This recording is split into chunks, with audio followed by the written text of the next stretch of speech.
Something just happened at one of the world's most heavily defended airports that nobody in power wants to fully explain. Israel's Ben Gurion International Airport, the single most critical logistics node in the entire country, was struck. And the weapon that did it wasn't a ballistic missile. It wasn't a fighter jet. It was a drone. A drone that reportedly flew nearly 2,000 kilometers, slipped past one of the most sophisticated air defense networks ever built, and hit exactly what it was aimed at. That's not supposed to be possible. And yet, here we are. Let's break down exactly what happened, why it matters more than most people realize, and why the numbers behind this conflict tell a story that neither Tel Aviv nor Washington is publicly willing to address. Iran didn't just launch another wave of projectiles. It deployed a weapon that has been in development for one specific purpose. The Arash 2 drone wasn't built to harass. It wasn't built to create noise. Iran's own military gave it a name that removes any ambiguity whatsoever. They called it the Israel Hitting Drone. That is the official designation. Not a nickname, not battlefield slang. The name assigned to it when the engineers first drew the blueprints. That tells you everything about how long this moment has been in the making. The Arash 2 is not in the same category as the cheap swarm drones we've seen in previous conflicts. Defense analysts are now classifying it as a low-cost cruise missile. That distinction is critical. A swarm drone is a nuisance. A cruise missile is a precision strategic weapon. The Arash 2 carries approximately 150 kilograms of payload, 3 times the destructive capacity of the Shahed drones that already caused serious problems for U.S. Army assets. Its confirmed operational range sits at 2,000 kilometers. The distance from Tehran to Tel Aviv is roughly 130 kilometers. The Arash 2 was engineered to cover exactly that gap, with room to spare. Iran tested this weapon in January 2021. It launched from the Iranian coast, flew approximately 1,400 kilometers, and struck a designated target in Semnan province. That was the proof of concept. What just happened at Ben Gurion is the operational deployment at full scale. Now here's where the story gets more complicated and more revealing. 4 days before Iran announced its Arash 2 strike, Israel's Airports Authority quietly confirmed something damaging. 3 private aircraft parked inside Ben Gurion's perimeter had sustained severe damage. One caught fire. Another was described as completely destroyed. Reuters independently confirmed the severity. Israeli officials attributed the damage not to direct hits, but to interception debris, fragments from missiles that had already been shot down by the defense system. Read that again, carefully. Even when the Iron Dome works exactly as designed, the wreckage from successful interceptions is landing inside the airport boundary and destroying aircraft on the ground. The defense system is generating its own damage at the site it exists to protect. That is not a minor technical footnote. That is a fundamental strategic problem. And the response from Israel's own aviation sector told you more than any official statement could. Before a single Arash 2 was publicly announced, before the first confirmed strike on Ben Gurion, all 3 of Israel's major commercial airlines made an extraordinary decision. El Al, Arkia, and Israir flew their entire fleets out of the country. Empty aircraft, no passengers. Just airlines removing their most valuable assets from Israeli airspace because of what they believed was coming. You don't evacuate a national airline fleet from your home airport unless you've concluded that the air defense system above it cannot guarantee their safety. That decision, made quietly before the headlines, is the most honest strategic assessment anyone in Israel made during this entire period. Here's the part of this story that most coverage is completely missing. Ben Gurion is not simply a civilian travel hub that got caught in the crossfire of a regional conflict. Throughout this war, it has been functioning as a dual-use military logistics facility. U.S. Air Force assets have been based there. American military refueling aircraft have been photographed on the tarmac. Iranian General Akraminia identified the airport explicitly as a staging ground for strikes against Iran, pointing to aircraft maintenance infrastructure and military operations conducted from the facility. He then cited a number that reframes the entire strategic logic of these strikes.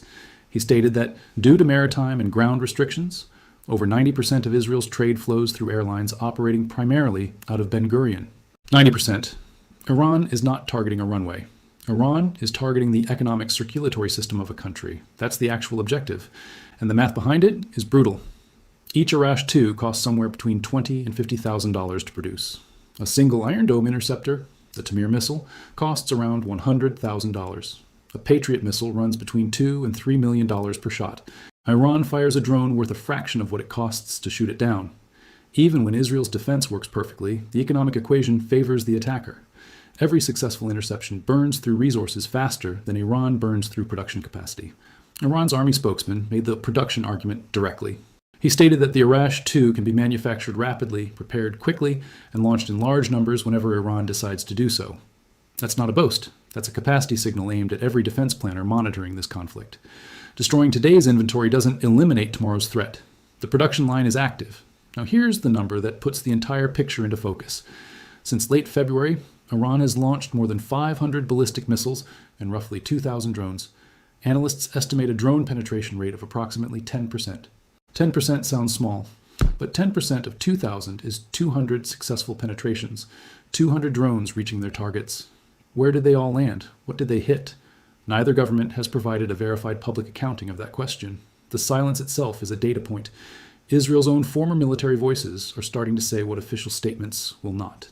Retired Brigadier General Ron Kokov, former commander of Israel's air and missile defense forces, publicly acknowledged that unmanned aerial vehicles expose a structural gap in the defense architecture. He didn't hedge. He said directly that at present there is no ultimate defensive solution to these miniature aircraft. He went further, describing the Iron Beam laser system, the technology marketed as the next generation answer to cheap drones, as overhyped. His assessment: it fires at short ranges, struggles in adverse weather, and cannot engage multiple threats simultaneously because it processes one target at a time. The Iron Dome was designed to intercept short-range rockets from Gaza.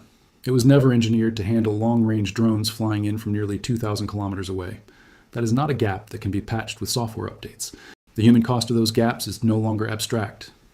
On March 1st, an Iranian missile struck a synagogue shelter in Beit Shemesh, 18 miles from Jerusalem. 9 Israeli civilians were killed in what became the deadliest single incident of the conflict. 2 interceptors were launched against the incoming warhead. Both failed. The sirens did not sound in time. That event dismantled the fundamental assumption that reinforced shelters combined with active missile defense would protect the civilian population. The safety model that Israelis were told to trust failed simultaneously on every layer. The United States responded to the widening interceptor strain by redeploying THAAD batteries from South Korea to the Middle East. That decision is a strategic signal that rarely gets analyzed for what it actually means. THAAD systems in South Korea exist specifically to deter North Korean ballistic missile threats. Pulling them out to cover the Middle Eastern theater means American defense planners made a calculation. The threat in one theater now outweighs the deterrence requirement in another. That is a significant and uncomfortable admission dressed up as a logistical redeployment. By mid-March, at least 13 U.S. troops had been killed and approximately 200 wounded, according to Reuters, citing U.S. military sources. Gulf states, allied with Washington, are burning through their own defensive stockpiles at a pace that was not anticipated when this conflict began. And this war has already spread far beyond the Israel-Iran bilateral confrontation that most media framing implies. Reuters has documented strikes or attack incidents affecting Bahrain, Cyprus, Iraq, Jordan, Kuwait, Oman, Qatar, Saudi Arabia, Syria, Turkey, the UAE, and Azerbaijan. On March 5th, Azerbaijan, a country that had been carefully attempting to maintain neutrality, reported that drones struck near Nakhchivan International Airport, damaging the terminal and injuring 4 people. A country that deliberately stayed out of this conflict got hit anyway. There is no neutral ground inside the blast radius of a 2,000-kilometer drone. Iran also launched missiles at Diego Garcia, the US-UK military base in the Indian Ocean, roughly 4,000 kilometers from Iranian territory.